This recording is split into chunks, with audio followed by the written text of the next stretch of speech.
La République du Cameroun connaît depuis fin 2013 un afflux important de réfugiés en provenance de la République centrafricaine et du Nigeria en raison des troubles sociopolitiques dans ces pays avec lesquels il partage ses frontières. Selon le HCR, le Cameroun accueille actuellement quelques 365 000 réfugiés disséminés dans les régions de l'Est, de la Damawa et de l'extrême nord. À ceci, il convient d'ajouter des milliers de personnes déplacées internes PDI. Parmi les réfugiés fuyant cette double crise, les femmes et les enfants représentent la majorité de la population. Les femmes sont estimées à près de 53% à l'extrême nord et à 55% à l'est et dans la Damawa. En plus de leur état de précarité avancée et du traumatisme vécu, certaines ont subi de graves violations de leurs droits fondamentaux et parmi lesquelles des violences de toutes sortes. Il y a les violences physiques. À côté de ça, il y a les violences psychologiques également en termes de frustration et autres, d'intimidation. Et parfois, ça peut être intra-communauté des réfugiés, tout comme ça peut être aussi entre les communautés réfugiées et les communautés autres. Mais à côté de cela, il y a les violences sexuelles qui existent également. Et puis, enfin, il y a tout ce qui est violence structurelle en termes de coutumes. En vue de leur apporter une assistance adéquate, ONU Femmes Cameroun, dans le cadre de la réponse globale du système des Nations Unies à la crise humanitaire, a reçu mandat de ses pairs et conduit des actions ciblées visant à fournir une assistance aux femmes et aux filles réfugiées, mais aussi à celles déplacées internes et des communautés hautes ayant des besoins spécifiques, en particulier dans les domaines de la cohésion sociale, prévention de la violence basée sur le genre, l'assistance aux femmes et aux filles victimes ou survivantes et le relèvement économique. Nous avons créé ce qu'on appelle les espaces de cohésion de la femme, qui sont des espaces uniques dans le domaine, qui sont des plateformes d'échange et de négociation et de cohésion sociale pour les femmes. Et avec ces espaces-là, les femmes arrivent véritablement à oublier tout le traumatisme qu'elles ont vécu et à développer des activités génératrices de revenus.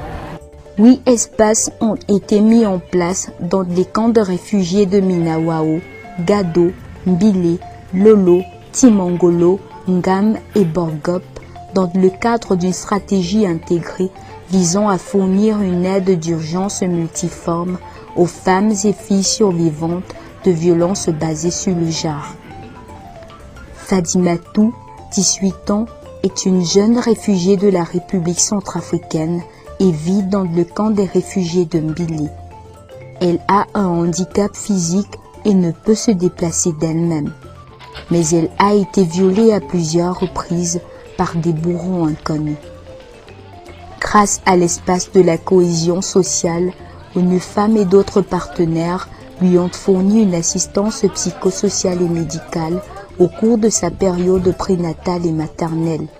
Elle a pu donner naissance à ce beau bébé en santé à l'hôpital régional de Bertois, cependant par une césarienne. Merci, merci, merci beaucoup. Le cas de Fadimatou n'est pas isolé.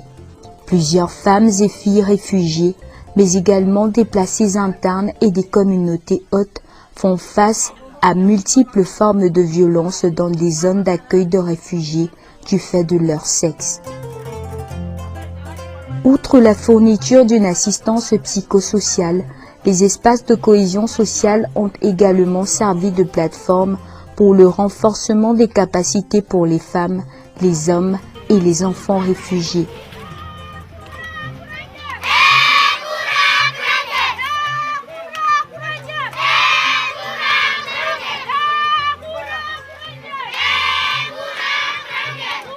ONU Femmes nous a donné son OK pour pouvoir exploiter son espace de cohésion de femmes, pour pouvoir mener nos activités avec les enfants réfugiés du camp de Minawao dans l'extrême nord du Cameroun. Je remercie beaucoup ONU Femmes qui est depuis ici avec nous et qui contribue à l'amélioration des conditions de vie des réfugiés. pour l'assistance aux femmes en détresse, aux femmes handicapées, aux femmes veuves qui ont perdu leur mari pendant la guerre. ONIFAM a donné l'éducation d'abord, hein, de la maison, que tu vas éduquer les enfants, et entre l'homme et femme. Quand il y a des mésententes, ONIFAM est prêt pour arranger. Et les violences, avant il y avait beaucoup de violences, mais maintenant c'est déjà arrangé. L'appui a été fait dans les domaines où les femmes exerçaient déjà, que ce soit au niveau de Ngam, que ce soit au niveau de Borgop, que ce soit au niveau de Yaban ou des autres villages dans lesquels nous intervenons. L'opération d'assistance aux réfugiés centrafricains comporte 3 composantes. Une composante appui psychosocial pur, une composante appui juridique, orientation médicale et une composante réhabilitation économique et cohésion sociale. Toujours dans le paquet de la prise en charge holistique des violences basées sur le genre, ONU-Femmes et ses partenaires ont mis en place des unités de prévention et de prise en charge avec ligne d'appel 24/7 dénommée Call Center au sein des centres de promotion de la femme et de la famille, CPFF. Il s'agit notamment d'assurer aux survivantes un service de dénonciation et de prise en charge rapide des cas de violence, d'apporter une réponse adéquate aux survivantes ayant besoin d'une écoute, de conseils, informations et d'une orientation vers les services appropriés et d'offrir un service provisoire de counseling aux survivantes. 6 centres d'appel ont été mis en place non seulement dans les zones avec des situations humanitaires, mais aussi dans les villes comme Douala, Yaoundé et Bartoua. Dans le même chapitre des innovations, ONU-Femmes a au cours de l'année 2015 renforcé les capacités de 152 fonctionnaires de police des régions de l'Est et de la Damawa sur la protection des femmes et des enfants en contexte humanitaire et mis en place 3 gender desks au sein des commissariats de police de Bartoua, Menganga et Batouri. Les gender desks sont des unités spécialisées dans la prise en charge des cas de violence basés sur le genre et comprennent un personnel spécialisé dans l'enregistrement, la conduite des investigations et la gestion des violences, des numéros d'appel d'urgence, une unité hébergement temporaire des victimes, un système de référence et contre-référence des cas. Tout acte qui démontre la volonté et l'engagement des autorités camerounaises et en particulier du corps de la police dans la prévention et la prise en charge des violences, non seulement en contexte de développement, mais aussi et surtout en situation humanitaire. Notre gratitude va à l'endroit de nos différents facilitateurs pour la disponibilité et le plaisir dont ils ont fait montre durant les travaux, sans oublier les agences du système des Nations Unies et plus particulièrement ONU-Femmes, organisateur principal du dit atelier. À tous, nous promettons de mettre en pratique et même de vulgariser ces enseignements reçus chaque fois que cela s'avérera nécessaire. Dans le volet assistance économique et afin de permettre aux femmes de faire face à leurs besoins essentiels et immédiats, y compris ceux de leur famille, une aide au relèvement économique à près de 400 femmes provenant des camps de réfugiés et des communautés hôtes à travers 593 kits d'installation pour le développement des activités génératrices de revenus. En outre, plusieurs sessions de formation en fabrication du savon, lait de toilette, fabrication de colliers, transformation agroalimentaire, couture, montage des micro-projets se sont tenus au sein des espaces de cohésion des femmes. Au total, 854 femmes ont bénéficié de ces formations.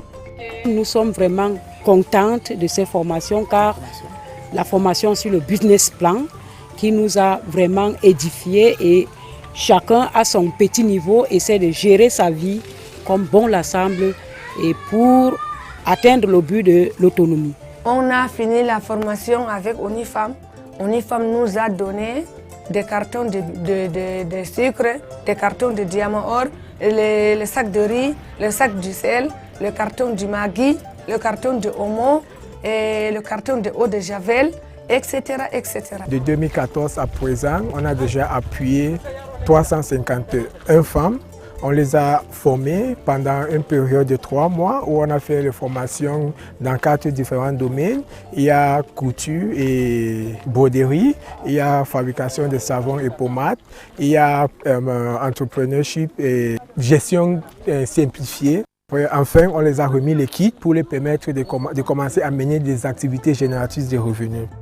Les résultats pour le compte de l'année 2014-2015 d'ONU Femmes font état de 341 000 sensibilisés sur la cohésion sociale, 882 cas de VBG identifiés, 33 cas de SGBV dans l'est de la Damawa et dans des régions du Grand Nord, 593 kits économiques distribués, 1048 formés sur les activités génératrices de revenus et 150 agents de police formés sur la protection des femmes dans des situations de crise. UN Women is doing great action, and UN Women is doing it in collaboration with other partners in development, and they are coming in, they are assisting refugees who are in a difficult situation. So we appreciate what they are doing, what other partners in development are doing, and we hope that this hardship will come to an end. Bon, je suis très content de voir ce que nous avions attendu à travers des assistances de ONU Femmes. Donc, je suis très content de voir ce que nous avions attendu et déjà réalisé quelque part ici, au Gadouajere. Oui, je suis très content de ça. Pour faire ces activités, nous avons eu l'appui très important du gouvernement du Japon. Depuis le début, nous avons aussi un partenariat solide avec le ACR. Nous avons bénéficié des fonds CEF et je voudrais remercier sincèrement le gouvernement du Cameroun qui nous a permis et qui nous accompagne dans le domaine de la réponse humanitaire. Merci, merci. Merci, merci beaucoup.